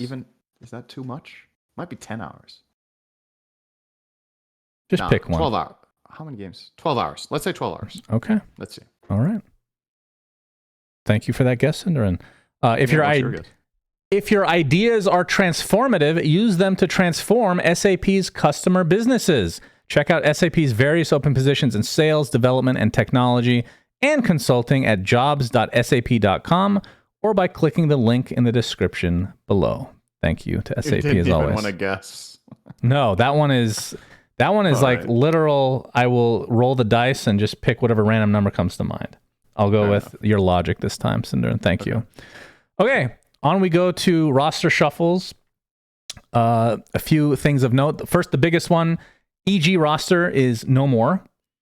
Maybe they stick together as another team, another org, who knows? But this is still speculation, right? These things. It's not... Has that officially been announced? So on the thread, it's a check mark, so I believe it's official. Okay, I wonder what considers that official, but fine. We'll say that's okay. Well, we'll have a small, I don't think EG themselves have announced this. That's what I'm saying. Oh, I see. So not official, technically. Yeah. Okay, so the rumor, if you want to say, the one that has been, it sounds like it might be true, is EG is essentially now Thunder Awaken. So they pick up the South American team and they add Chris Luck and Whisper from Beast Coast in addition to their original players. So kind of like the all-star South America roster. Fucking and banger team. If this is true, do they relocate to NA? Or will they actually continue to be South America? Who knows? Question. But that is Whisper and Pakaz in the same team. These are my two favorite SA players. They're super good. But will they mesh? You never know with this kind of thing. That's always the question with this stuff. If they mesh, I think this team is the kind of team that can win international tournaments. So very exciting. If that is to be the case. Another piece of news: ATF has been again. Are we assuming these are check marks? Officially benched. Okay, he's officially benched on OG. Benched from OG, and I think he's allowed to pursue other offers, which means he might be under contract still, so it had to be bought out or whatever. Does that surprise you? Because he was a beast the entire year, and then his heroes kind of got nerfed, and then he was still good, but not on the same level. So this, if I had to guess without any inside information, I'd say it's a personality clash or something to that effect. It's likely a combination of personality, and I think maybe he didn't adapt that well to this TI because a lot of the heroes that other teams were playing, he just wouldn't touch. So it seemed like he wasn't as well prepared, or he was very stubborn about his own ideas, which can be both good and bad. It was very good for a couple of tournaments, obviously. He was playing his stuff and he was owning. He was the star player on the team, arguably. And that's also why I think if you have one off event where if you're just not performing that well or whatever, but your team as itself is very sound and solid, then it's probably more than just a bad performance. So it's either something about work ethic or approach to learning and improving in the game, or it's about his synergy with his teammates, both in and out of game, whatever it is. Speculation, but either way, he is still going to be an incredible player if he can, get to his A level. Then it's a matter of he might need to branch out a bit. And expand his pool that he's playing. So. Yep. And the other one that I've written down is Boom is out of Gaming Gladiators. I think it was Celery originally when they lost, saying, I hope we can all stay together. So not sure if this is him deciding to leave to get to another team or something else entirely. So no idea. Any other shuffles that you've seen rumored that are of note? There's more. There's a lot of shuffling and a lot of speculation right now, right? I think we'll have a lot more on this in a week and a half when we do the next episode. Yeah, right now, there's a shitload of speculation and so much shuffling. And it is exciting, but it's also really confusing. And we can't go over all of it. Otherwise, it will take forever because there's so many rumors and so many changes in a lot of teams. But these are 3 of the TI teams, 3 very notable ones that have happened or are at least rumored to be happening so far. So I think that's good for now. And we'll have way more next time. Yeah, considering how long this episode is going to be because we have so much content, we can talk about that more in depth. Okay, another thing which I didn't mention as a positive for TI, but of course, as always, a big positive. A new hero is announced. Muerta, Cinderman. I'm going to play the video on my recording, which I'm not streaming anymore, so you can't see when I start it, but you can tell me. I'm changing. There we go. You have the video primed and ready? I've watched it already. Okay. 3, 2, 1. I'm talking to myself. Watch it.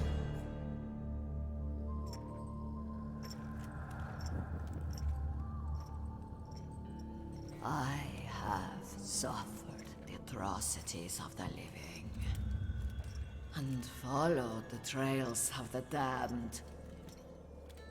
On both sides of the spirit veil, they whisper my name and fear me far more than death.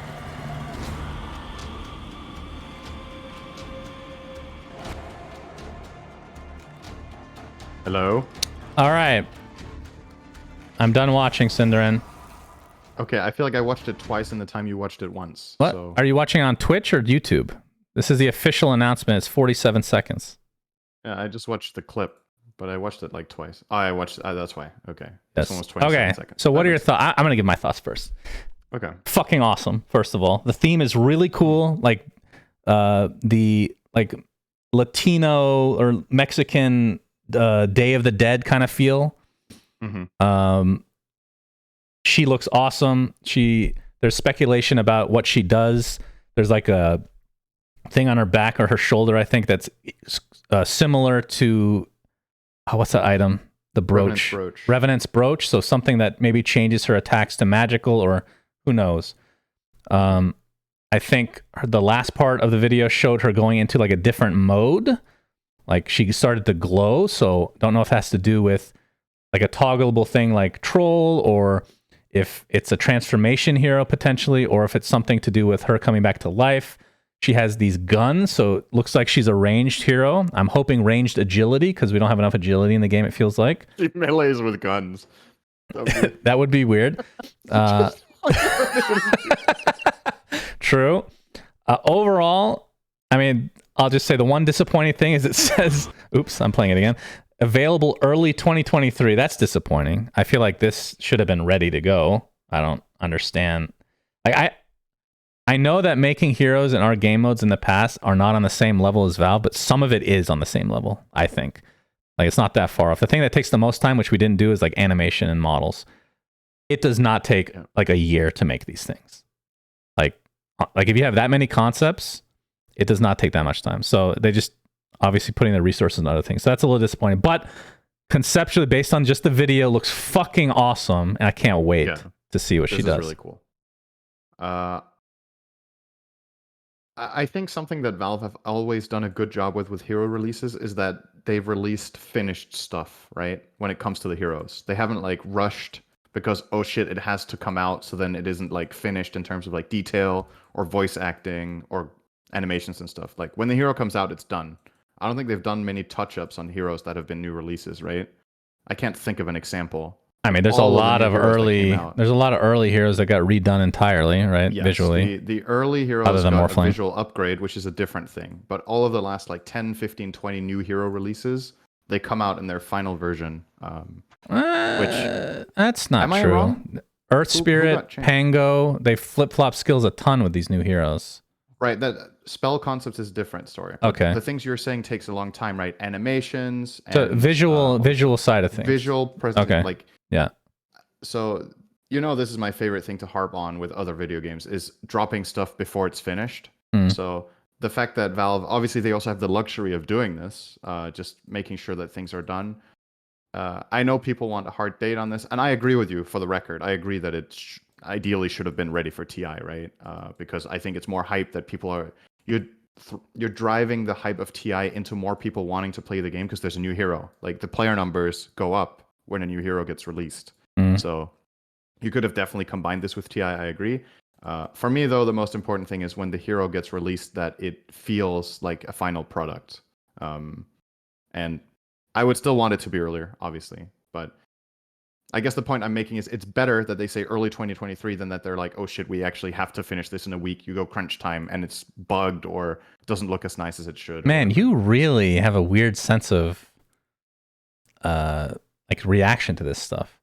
You're basically giving an excuse, like you're saying, yeah, it should have been ready, but at least it wasn't a shit show and they released it too early, but it shouldn't have gotten to that point anyway. This should be more than ready at this point. Yeah, I agree. I guess the reason I'm thinking about this is just like, I guess I've just been hurt by games. That's yeah, you have some PTSD issues, sure. I've been disappointed too much by other games being, or hearing about it and seeing it being flawed. So I want to give credit where credit's due. And the credit is when they release stuff, it feels nice and finished. The downside here is I agree, it should have been ready. So, but yeah, I'm with you. The hero, it looks really cool. I really like the idea, like you said, of the Latin American inspired hero with also the name of it, Muerta, which means, is it the Lady of Death? Something with death, yeah.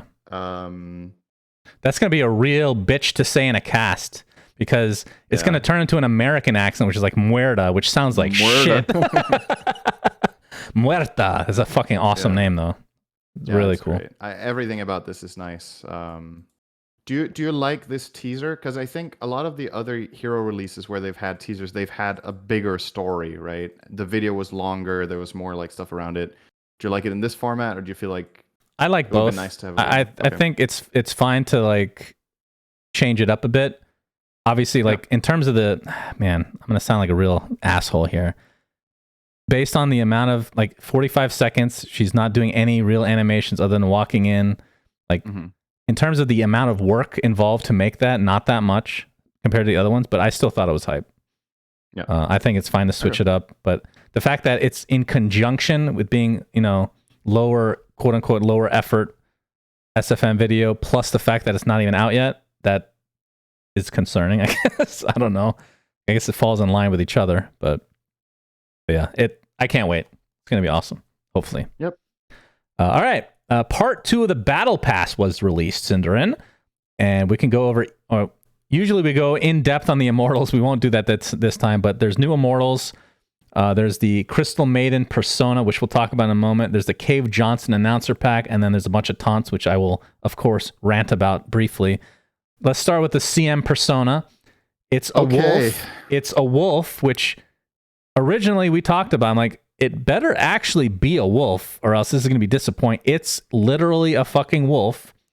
And I have a feeling, I haven't talked to you about it, that we are going to disagree on this one because I think it's fucking hilarious and awesome. It's like very Heroes of New Earth. And you, I assume, will despise it. I don't really know what I think about this. Oh, interesting. So, for once. So what I thought this... I mean, it's kind of hard, right? Because every persona that we've had in the game has literally been just, the hero is a different hero in the game. But, okay, that was really poorly explained. It's constant is what I was getting at. So the persona is literally just you equip this and your hero just looks different, has different voice lines or whatever. I don't know if my perspective on it is being changed by you over time. Because I feel like myself 5 years ago would have been like, this looks nothing like CM. Yeah. Like, what is this? Wow, you're actually becoming me. Yes. The fungus is growing. But I also am not like, fuck yeah, this is the best shit ever. CM is a wolf. I love it. Right? So I'm kind of like, I'm kind of torn here. I don't really know because it looks nice. It's cool. It's a different take on the hero. I guess conceptually it kind of makes sense with her lore and with all that. So that's good. Because if you do want to deviate a lot from the original design, I think at the very least it needs to fucking make sense. Like, okay, let's say she could have been a fire truck instead. I would be like, what the fuck is this, Like, that sounds it's really epic. Different from Maiden, but that has nothing to do with her character. It makes sense. Then it's just a matter of, is it fine that it deviates this much from the original hero? Like, let's say she turned into the wolf when she used her ult, for example, or something. That's what you could have done, right? But like overall, I haven't played with it myself yet. I've watched it. I've seen it in play. You have it unlocked? I have it. Yeah, I do have it. I just haven't played Dota since I got home. So, Well, it has like all new effects. The ult is pretty fucking cool. Like you're doing like a yeah. circular animation. I agree. It's weird, but you know me. I like the weird shit. I like it when it's crazy. I think it's. I can but that's the thing. I can understand why somebody wouldn't like it. I totally get it, but I do like for it. what it is, it's well executed though, right? That's the thing. Like it's good. It's a good item. It's a good persona. It's probably just in isolation when you compare it to the other personas. It might be the best persona that we have. Oh, it's not close. It's not close. Like it's just also not whether you like it the most, different. but in terms of how much difference it makes for the quality in general, the design, everything. It's definitely the best. I don't know how you could argue against that fact for personas. Yeah. Heroes of Newerth Syndrome, it's coming, my friend. So I think it's the concern here. that some people would have with this is where's it opens. If we're going to end up at a point where we get more and more personas like this, and the identity of the heroes in the game becomes more like faded. So when you're watching the game as a returning player, or as a new player, or whatever, you're really confused. Like that's the thing. I mean, I don't know how important it is if people care too much about this or don't care enough, but from like, the glance value meme that we love to do with Dota, this is not Crystal Maiden if you've not played for the last 3 days. Like you have no idea what this is when the game starts, right? You kind of just need to know, right? Right. And from a viewer perspective, it's one hero, so it's whatever. But let's expand this to like 20 heroes have personas like this. Is it going to be okay then? Like, is there some point of critical mass? I don't know. But it's really cool. I can't say they disappointed on it, right? Because we were like, is this going to be bland or uninteresting as a reward? It is very, very good. Super cool. Great job by the ones who designed it and animated everything. It's wonderful. Agreed. It's just, imagine this was a new hero instead, right? That would be...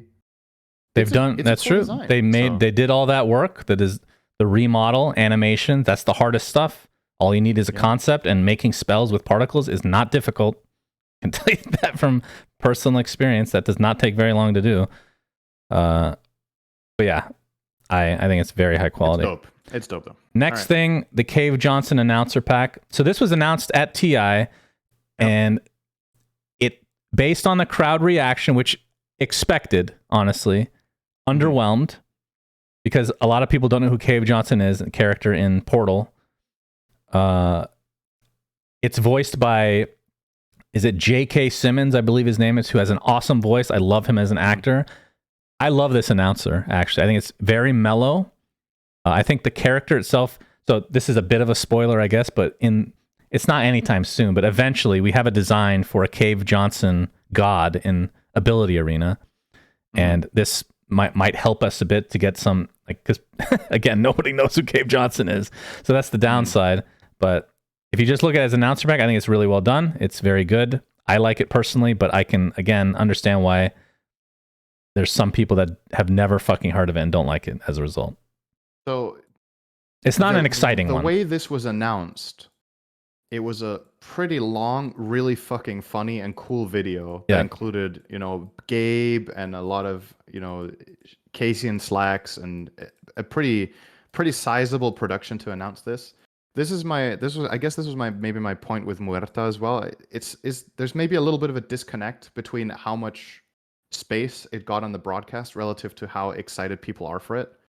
I think this, in its announcement, could have maybe been a shorter announcement, and then Muerta could have had more space, because let's be honest, like, most people care more about the new hero than they care about an announcer pack. Even if the announcer pack is amazing, it's still, most people will play the game for the heroes, right?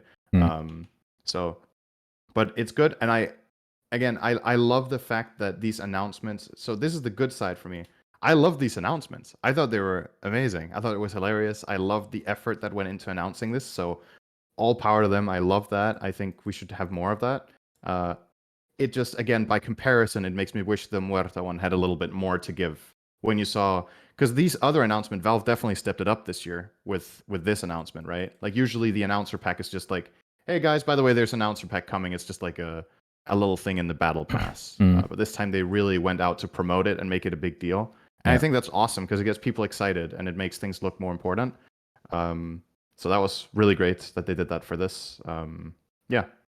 I haven't used it myself yet, but I'm gonna try it out. Immortals 2, I don't have the image of what they are. I have them here. Maybe can you link me? I did not. I just have them opened in the game. I can just send you a screenshot if you want to see them. Okay, sure. So Immortals 2 came out, and they're good, I think, if I remember right. Let's see. Once I see the... Okay, here we go. So we have... Actually, I can put this on the screen. Why not? 1 second. There we go. So it's just a quick image of what the actual models look like. So Brood, we have the model is like the glowing... Are they arms? What are fucking spiders? Legs? Glowing limbs. Which also changes, which is actually pretty nice because it's hard to make a cosmetic that stands out on a Broodmother anyway. So I thought that was pretty good. And it changes the webs, which is very cool, very interesting, very different. What do you think? We'll do a quick review of these. The webs look nice. I'm not a Brood fan. I never have been, but you know, you can still appreciate it for what it is. Yep. True. The web cosmetic looks great, and the item on Brood makes a lot of sense. I like this a lot more than certain other items Brood has got recently, so I'm a fan. I think this looks cool. Very good. Huskar got a helm, which has like a fiery... I guess we should be explaining this a little bit better. There's a fiery like horn aspect to it, and it changes life break to make it look like there's like a lava explosion, like really high quality lava.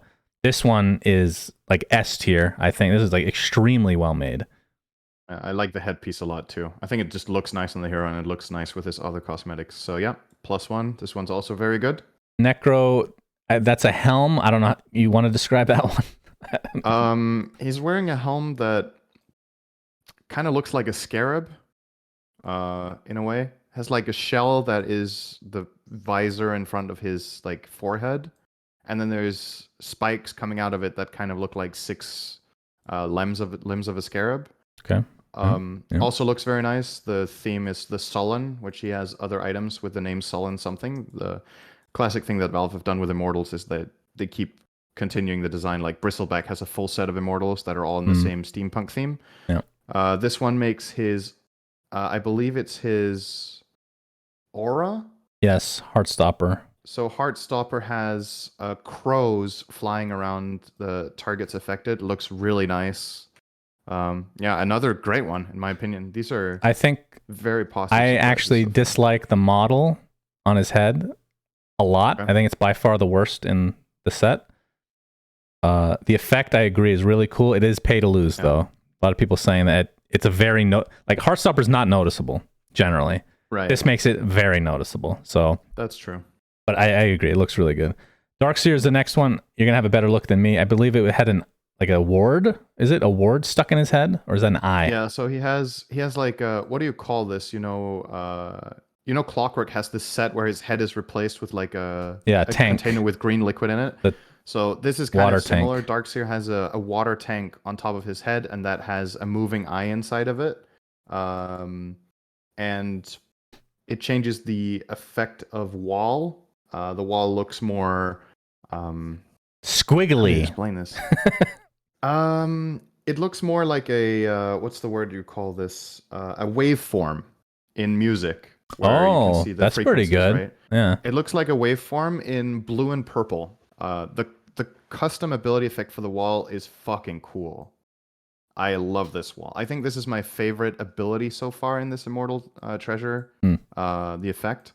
The item itself, I think, is probably among the 4 that we've had so far. You're probably going to really like the eye. I don't really know. It's worse than the Huskar and the Brood. Maybe on par with. Yeah, I think the headpiece is kind of meh. The effect is awesome. I think it's below average, cool. But the effect is amazing. Agreed. Dragon Knight, he gets a shield which has these enormous like. Man, I'm really bad at describing this shit. It's glowy particles coming out, so it's not part of the model. I don't think I'm seeing it right. This shield is too big. Actually, it's enormous. But the shield itself is small, but then these particles come out to make an extended version of the shield that kind of have spiky upwards. That part's, I mean, overall, I think the item's pretty good. The effect is Dragon Tail, which is really good. It's not an easy effect to make good because it's just a basic spell, right? So it has like a little think fiery it's- particle attached to it. Looks nice. Especially the melee version of Dragon Tail looks a lot cooler with this. I really like the melee version. On the ranged one, I feel like it's more subtle. But overall cool. Yeah, I think this, for me, the shield is just a bit too big. Not the shield itself, like you said, but the effects coming out of it. Also, when you see it in game, I feel like it's maybe a little bit too much. Like bigger than the hero almost. It's kind of weird. It actually expands over his head in height. So it makes it harder to see his face too. That's true. Probably a good thing in some cases. Yeah, it's a bit big, but all right. Disruptor is the rare. It's a mount that has 2 heads. They have like a rhinoceros horn coming out. The mounts look okay, but the fact that it's 2 heads makes it unique. Yeah. And the effect is for Static Storm, which looks awesome. I'm trying to remember. I remember really thinking cool. it looks. How would you describe it? Because I'm trying to remember. It's more really detailed looks like- storm. It looks like an actual storm. Right? Exactly. It looks like, this is how I imagine the Maelstrom looks like, right? It looks funny in this. Sorry, it's just the custom ability effect. You're like 5 heroes caught in the storm. There's just these faces over their heads that they're silenced. They look like smileys, but yeah, great storm effect. Yeah, so this is the rare. I don't know if you want to put any weight on that. Like usually, they try to make the best sets the rare. I don't know if I would say this is, I guess in combination, when you consider the 2 hero mount and the storm, I think it's fair that it's a rare. It's nice. I really like this one too. Yeah, and then With Golden Huskar. Yeah, very rares for Golden Huskar, Golden Necro, and then the last one is the ultra rare Queen of Pain. I don't even know how to describe it. She's wearing a dress, which is what time period is this dress? It's like a. Isn't it like some sort of Baroque corset or something?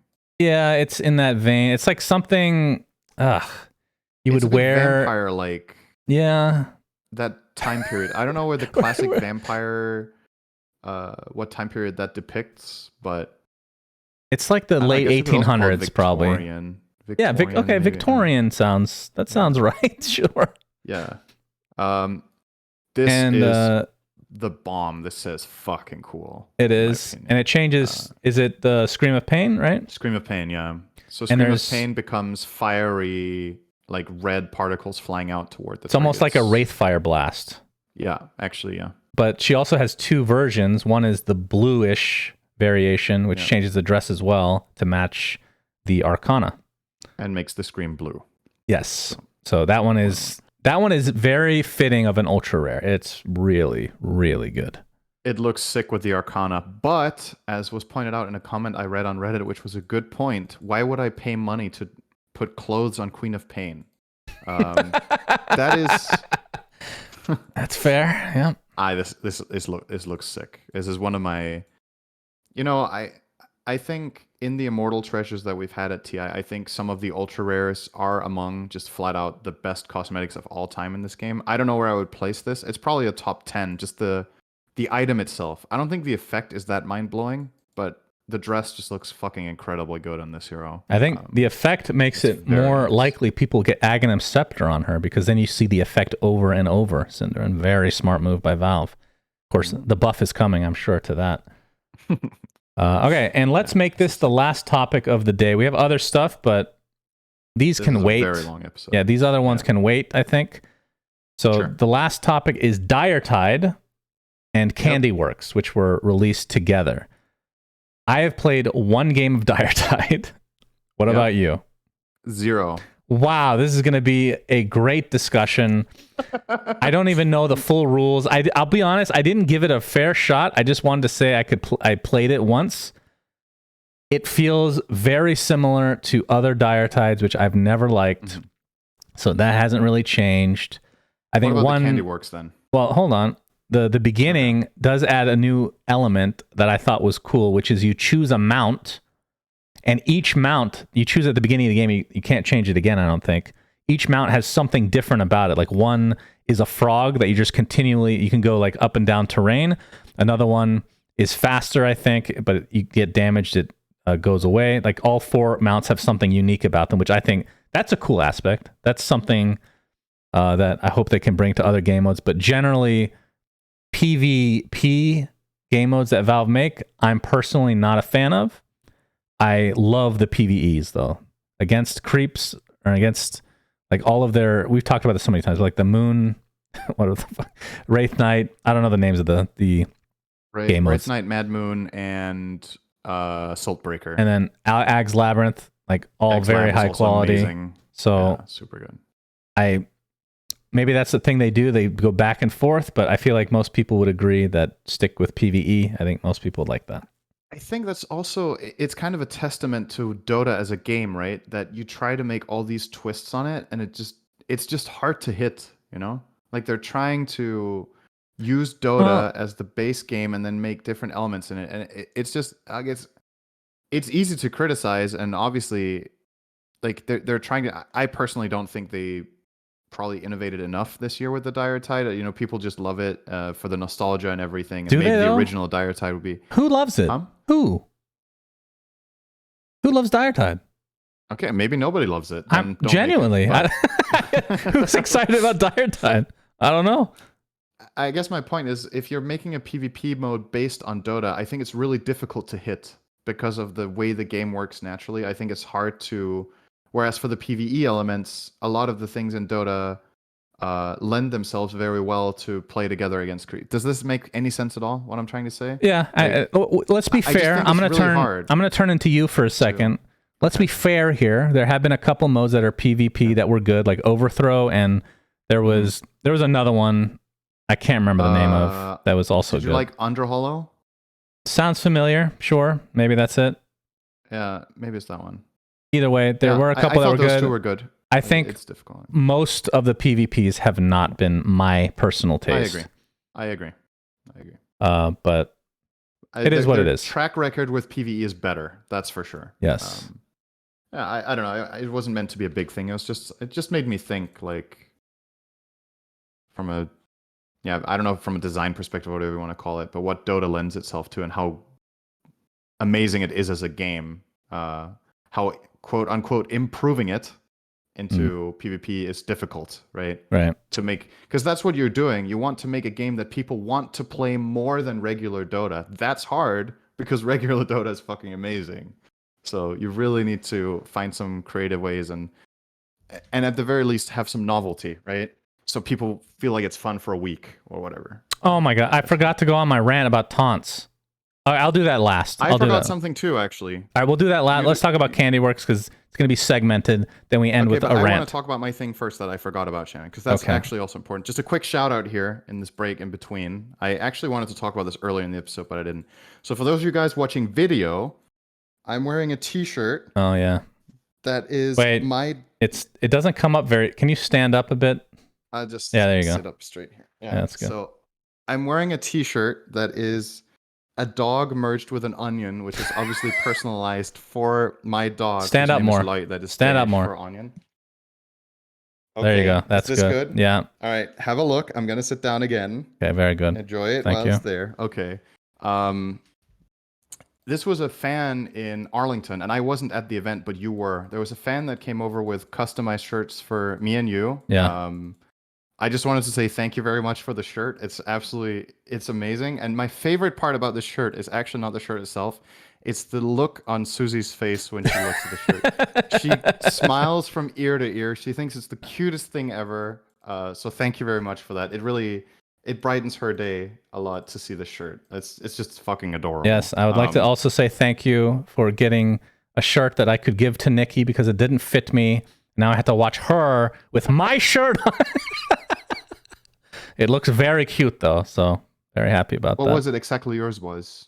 It was the 3 soda cans that are cats. Oh, right. Really good stuff. Amazing stuff. Absolutely. One of the coolest gifts, if not the coolest gift I've ever got from a fan in Dota. So if you're listening, hopefully you listen and watch the podcast. Thank you so much. That was a really I think cool the only gesture. other gift I've gotten from fans were donuts, which were great at Midas Mode, I think, and Pepto-Bismol, which has happened on several occasions with several different people, and they were delicious.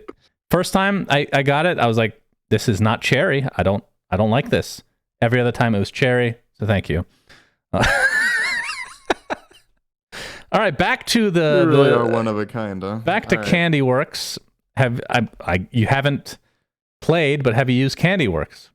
I have not yet. God, you're useless. You're useless. Okay, so but we can still talk about it because I know how it works, right? Okay, and good. As a concept, we can discuss if this is interesting or not. So, Okay. if you guys haven't used this yet, you have the Candyworks where you have a set amount of candy that is generally relative to the level of your battle pass and that you can obtain through playing. And you get 3 options in your Candyworks that you can craft where you use different candies. And yeah, you need to have the right combination of candies to buy the reward. If you don't like your rewards, you can re-roll them a set amount of times every week. And you get those tokens also by playing, if I'm not mistaken. So I think this concept is really fun.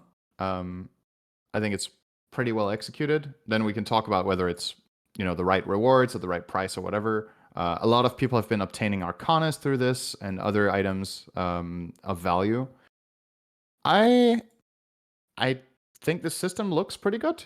And then it's just a matter of if the economy of it makes sense. But just as an overall system, I think it looks fun. I don't know about you. So, again, this is 2 sides of me. This is something I don't give it. I'm trying not to be negative. I don't care about this stuff personally, but I agree it's cool. I can understand why people would like it. Like I went on stream, I had my viewers direct me on what to do. I rerolled a bunch of times.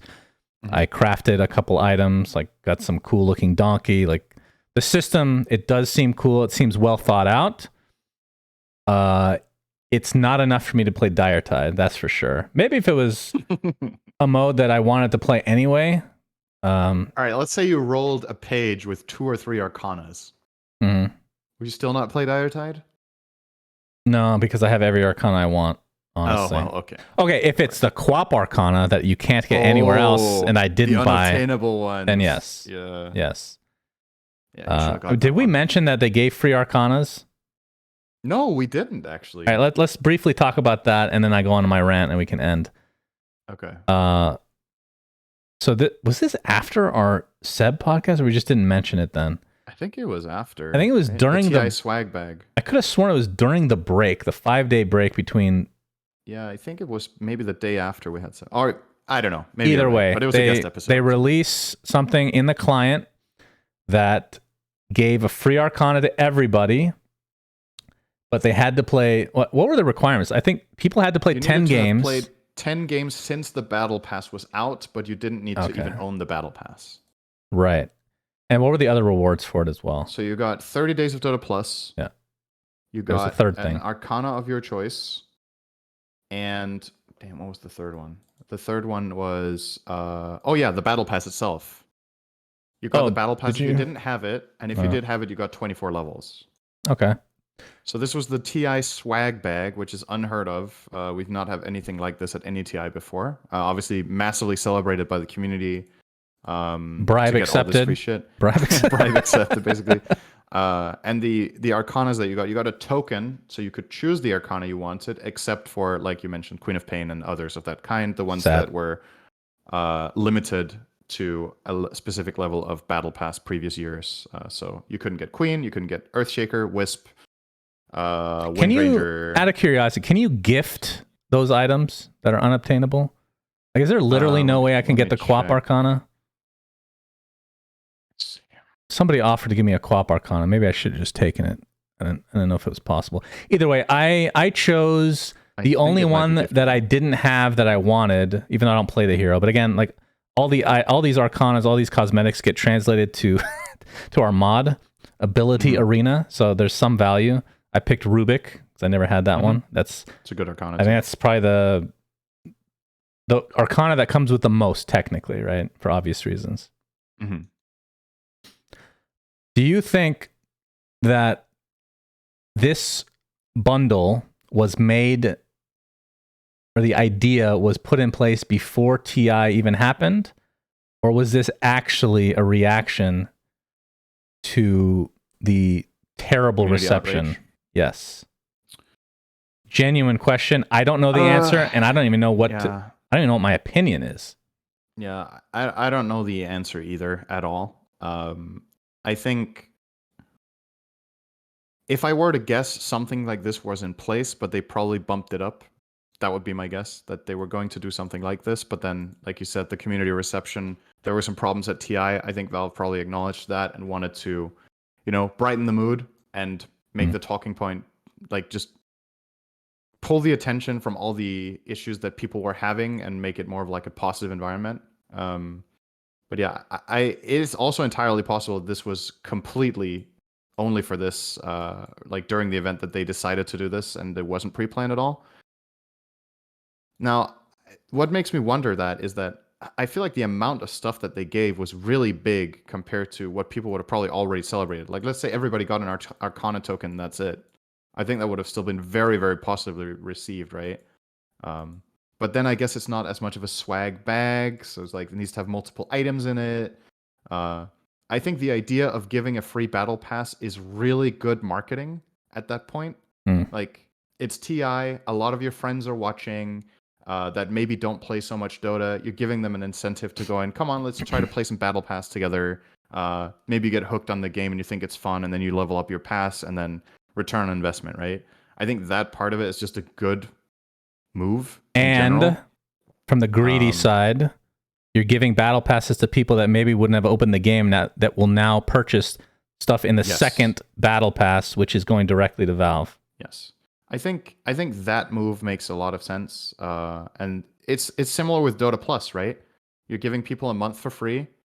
Maybe some people really enjoy what it entails and they want to subscribe to it in the future. And if they don't, it was just a freebie. So it's kind of like, think of it as like free samples, right? That's effectively what this is. It's a free samples pack of the Battle Pass, of Dota Plus, and of an Arcana, where for everybody who just wants free shit, awesome for them.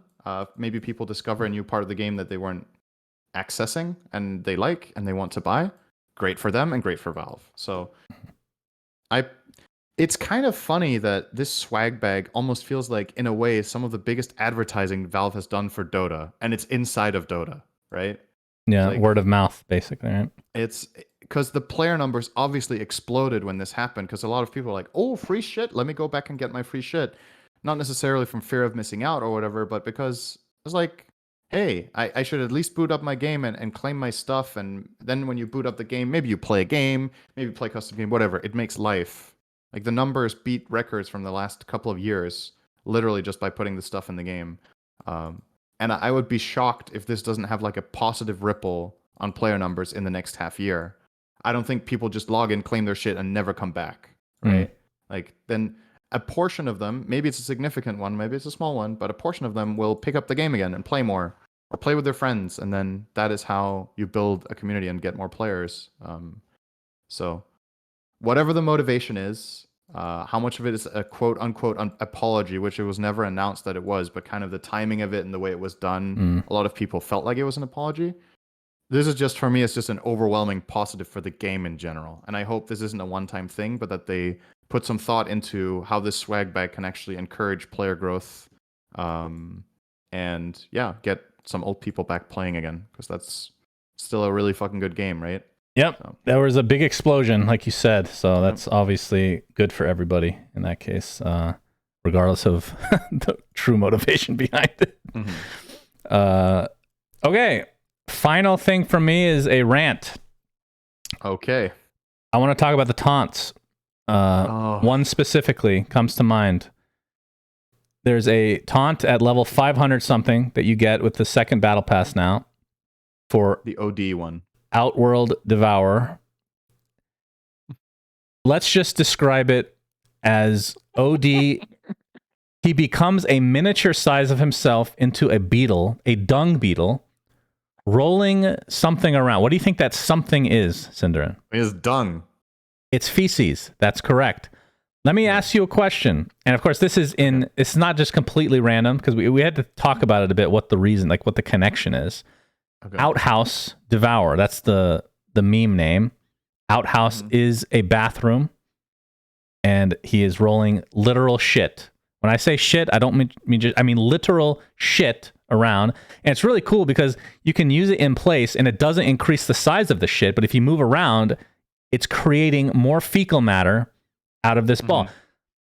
My belch continues to get denied every fucking year, because it's quote-unquote, I've had a Valve person tell me directly, it is too disgusting.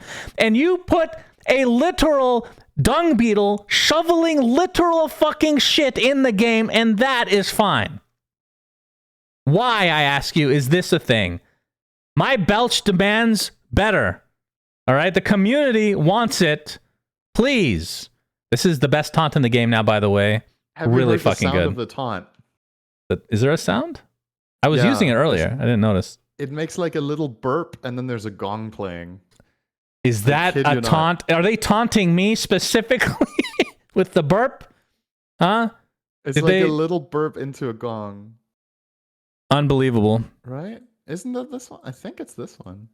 Yeah. All right, play it in game. I need to. Yeah, I have it open again. I was just making, because sometimes the sound bugs out and it will play the sound of something else, but I'm pretty sure it's the sound of this taunt. It's like a little burp and then a gong. Unacceptable. Almost like they're trying to cover up the burp immediately so people don't think it's too disgusting, you know? Yeah, the burp is disgusting, not the literal fucking shit. Come on, man. Come on. Shannon, there's a difference between disgusting sounds and disgusting visuals. Oh, have you played Pudge where he farts and belches constantly? Oh, but that's okay because he's a fat guy. Me too. I'm a fucking fat guy. I've been gaining weight every year to be able to get my belch in the game and nothing has happened. It would make me a million. Do you just not want me to be a millionaire? You have brain rot, just not rot. It's fucking stupid. Fucking stupid. Oh, Shannon. All right, well, that does it for this episode of We Say Things. We have a lot more stuff we want to talk about, but that'll wait until a week and a half from now. There was so much this episode. This is crazy. Yeah, just to give you a little taste, Ability Arena Season 2 is out, so you can go check that out now. There's a lot of stuff. Yes, very good. I want to talk about Neon Prime, which is the supposed next game from Valve. And I don't want to talk about, but we're going to have to, Twitter and Elon Musk. And God almighty, so many people after my rant against Elon Musk messaged me saying, I don't know what I'm talking about. He's smart. He's a good guy. Fucking dumbass. Jesus Christ. That's copium if I ever heard that shit before. All right. And he's on full display showing why for Twitter. Okay. Any last words, Cinderin? Thank you, and Onion, on your shirt for joining us today. Yeah. No, again, just a shout out for the shirt. I love it. It's the best. All right. Until next time, SUNSfan Cinderin signing out. See you guys next week. Peace. We say things that subscribe and play Ability Arena Season 2.